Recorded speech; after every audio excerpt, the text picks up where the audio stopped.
Hello, in this video I want to show you how to fix the problem when you have stable internet connection, but you cannot use any network related apps like a Google Play Store or browsers in ASUS ROG Phone 7.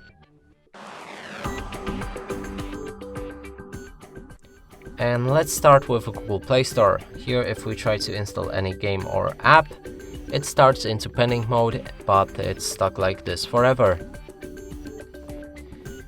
And the same problem is with a browser, so we can move to Google Chrome, and if we try to refresh any web page or try to reach new one, we have this thing right here, the problem, and there's also no internet connection on the top, but we're still connected to the Wi-Fi.